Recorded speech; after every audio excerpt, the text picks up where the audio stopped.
Hello बच्चों, welcome to my new channel study of Hindi. मैं आज आपको हिंदी सब्जेक्ट के बारे में, व्याकरण जो सब्जेक्ट होता है हिंदी में, बोले तो ग्रामर, उसके बारे में मैं आपको बेसिक जानकारी से शुरू करूँगी। ये उन बच्चों के लिए है जो 4th क्लास से लेके 10th स्टैंडर्ड तक इसको यूज़ कर सकते हैं। इस चैनल से हेल्प ले सकते हैं बच्चे अपनी व्याकरण को अच्छी करने के लिए। मैं आपको बेसिकली जानकारी दूंगी पहले व्याकरण के बारे में। बहुत सारी कोचिंग है, स्कूल है, टीचर है, ट्यूशन वाले, वो बच्चों को डायरेक्टली पढ़ाना शुरू कर देते हैं। उससे क्या बच्चों में कंफ्यूज हो जाता है। छोटी छोटी चीज़ें होती है जिससे हम बच्चे अवगत नहीं हो पाते हैं, उससे मैं पहले आपको अवगत कराऊंगी।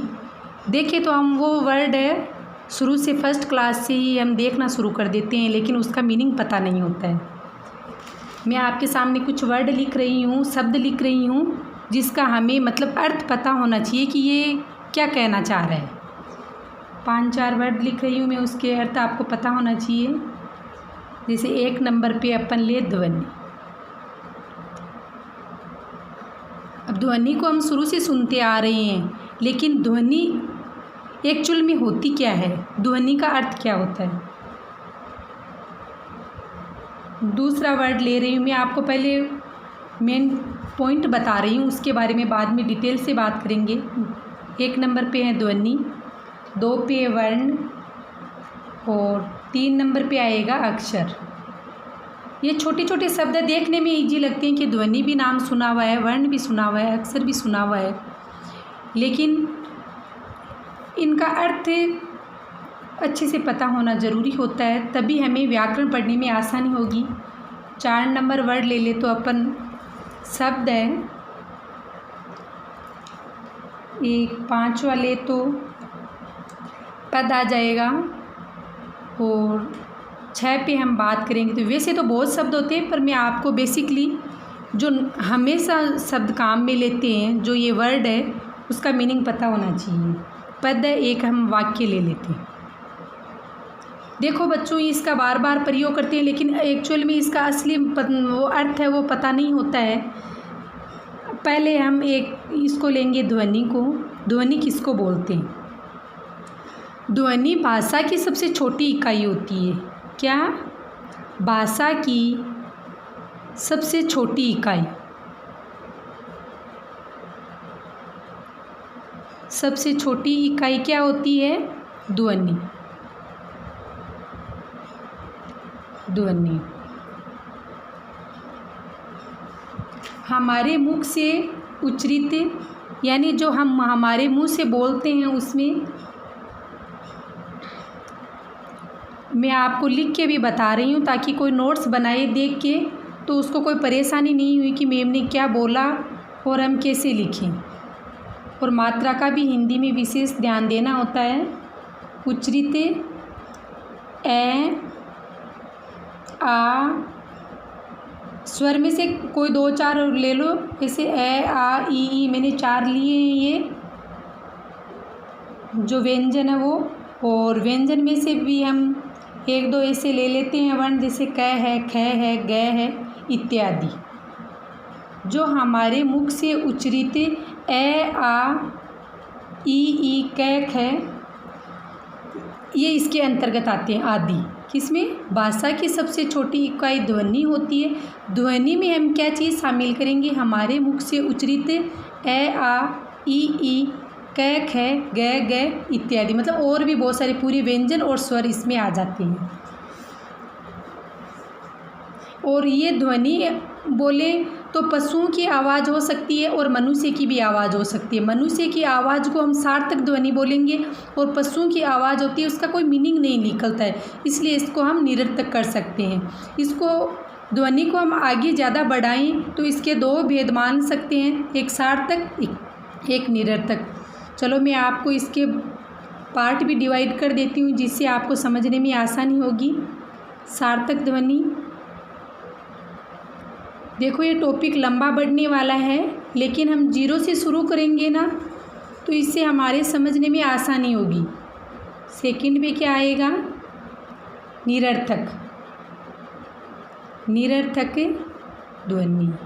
मैं आपको छोटे से पॉइंट के माध्यम से समझा रही हूँ।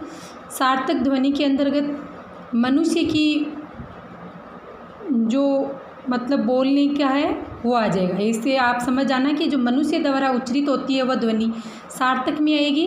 निरर्थक में हम इतना ही लिखेंगे, पशुओं द्वारा उच्चारित ध्वनि, है ना, आप समझ जाओगे। सेकेंड नंबर पे ध्वनि का अर्थ क्या हो गया कि भाषा की सबसे छोटी इकाई ध्वनि होती है।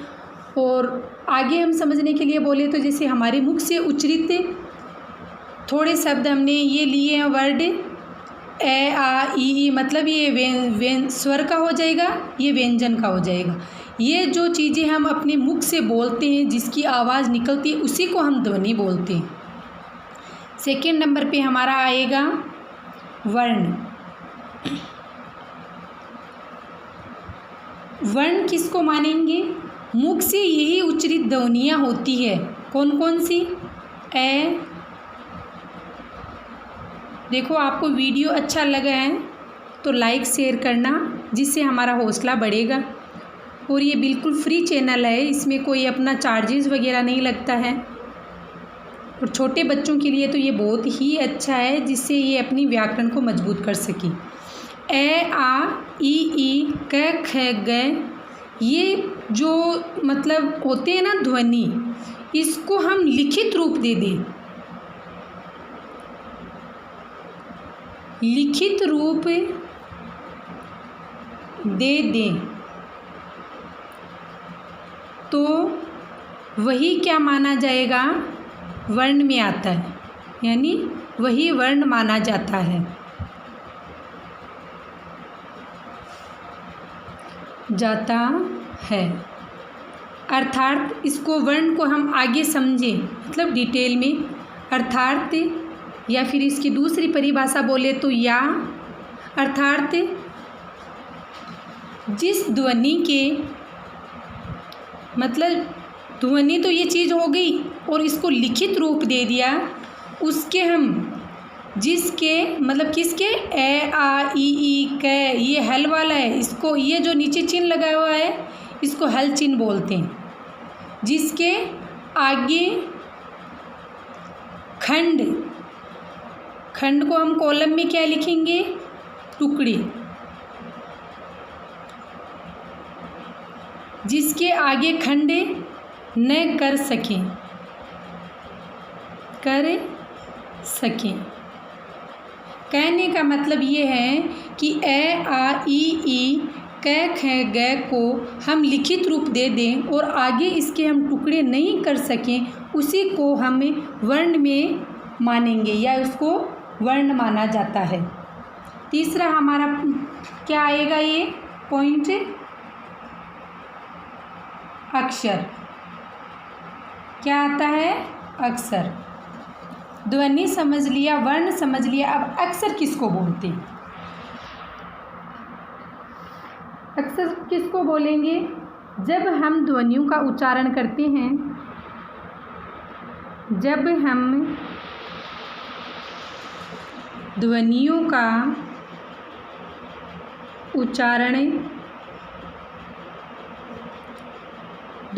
का उच्चारण एक झटके में करते हैं,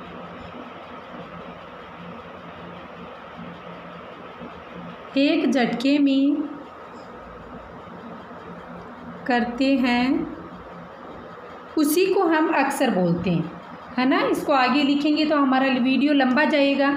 हमारी पढ़ाने की शैली में, मेरी पढ़ाने की शैली में कोई आपको त्रुटि लग रही है या फिर इसमें हमें कोई और सुधार करना है तो आप कमेंट बॉक्स में मेरे को ज़रूर बताना। आपके सहयोग से हम इस चैनल को बहुत आगे लेके जाएंगे।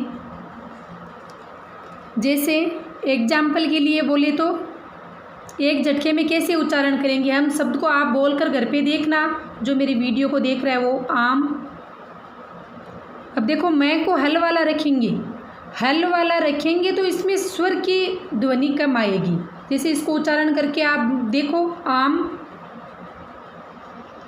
काम, स्नान, मतलब ये जो अपन इसका उच्चारण कर रहे हैं आम, काम, स्नान, इसमें हमें मतलब सांस लेने की ज़रूरत नहीं है, एक झटके में इसका हम उच्चारण कर सकते हैं।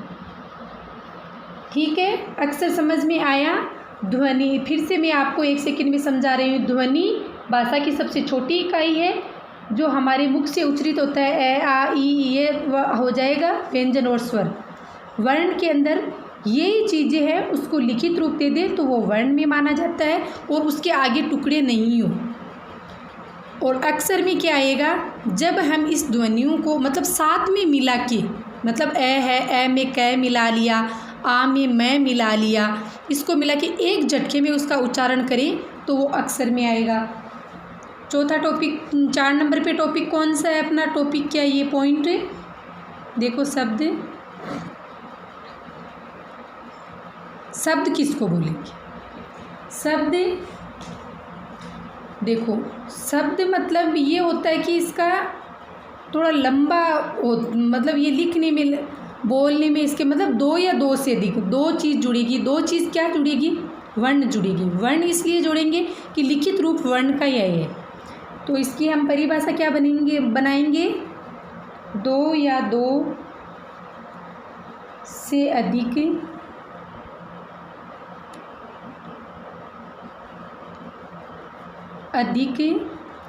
वर्णों के समूह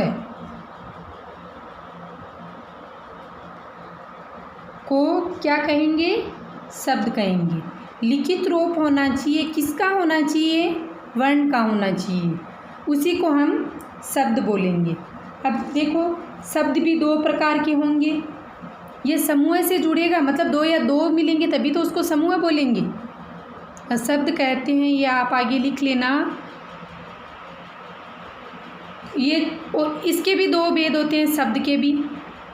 इसके भेद नोट्स बनाओ तो अच्छे से बनाना। 2 कौन कौन से होते हैं? वो सार्थक और निरर्थक। सार्थक शब्द और निरर्थक।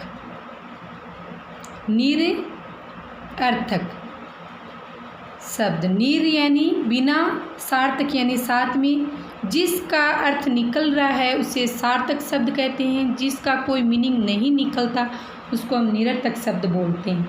जैसे इसमें बोलें कि हमने आ मैं जोड़ा तो आम का कोई मीनिंग निकल रहा है, ये भी वर्ण हुआ, ये भी वर्ण हुआ। ठीक है, दोनों वर्ण है और 2 मिले हैं तो ये शब्द का रूप हो जाएगा। और आम का कोई अर्थ निकल रहा है तो मतलब ये सार्थक शब्द हुआ। अब जैसे हम कर लेते हैं कोई भी इसके साथ में जोड़ लो तय, मान लो ये जोड़ा हमने, तो इनका कोई मीनिंग नहीं निकल रहा, कोई शब्द नहीं होता कोई भी। अदरवाइज आप इसको साथ में बिना मीनिंग के जोड़ोगे तो वो निरर्थक होगा। जिसका अर्थ निकले वो सार्थक, जिसका अर्थ नहीं निकले वो निरर्थक होता है। ठीक है, ये 2 प्रकार इसके भेद हो गए। 5वां हमारा ये आता है पॉइंट पद। पद ये चीज़ है जब हम मतलब शब्द है ये, इसका हम वाक्य में प्रयोग कर दें। जब हमें वाक्य में शब्द का प्रयोग कर दें और उसका संबंध उससे मतलब उस लाइन में कर दें, उसका संबंध उस पद का है। पद किसको बोलेंगे? शब्द को ही बोलते हैं, लेकिन एक वाक्य में प्रयुक्त होके उसका संबंध उससे स्थापित हो जाता है, वही पद होता है। ठीक है, अब हम इसको देखो अन्य शब्दों के साथ, इसको डायरेक्ट ऐसे कर लो। शब्द समझ में आया हुआ है तो इसकी लंबी डेफिनेशन हम नहीं लिखेंगे। अन्य शब्दों के साथ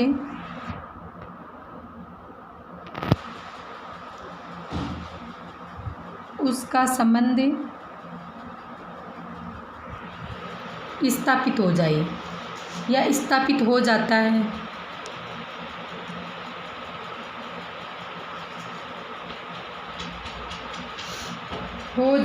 वही पद होता है।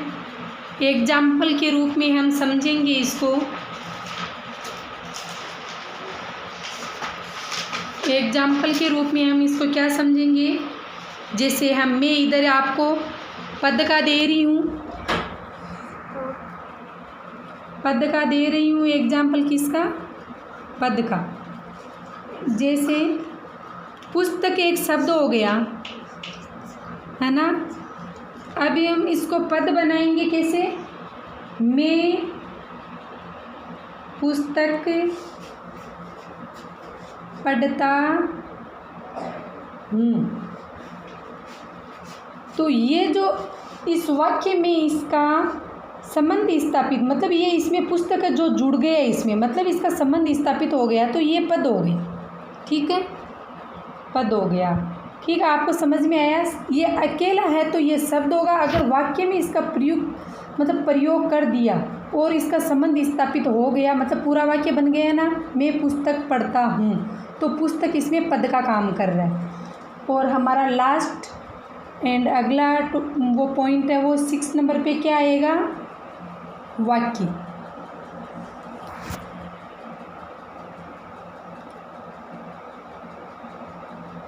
वाक्य आएगा। वाक्य क्या होगा, दो या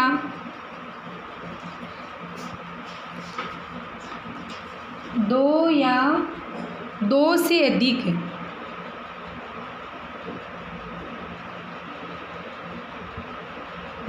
अधिक सार्थक शब्द। इसमें तो देखो एक पद में तो एक ही शब्द जुड़ा है पुस्तक, इसमें क्या है, दो या दो से अधिक सार्थक शब्द होना चाहिए जिसका कोई मीनिंग निकलना चाहिए। सार्थक शब्द आपस में मिलकर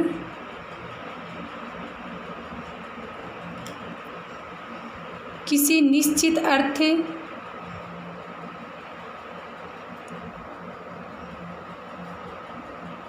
या भाव प्रकट करते हैं,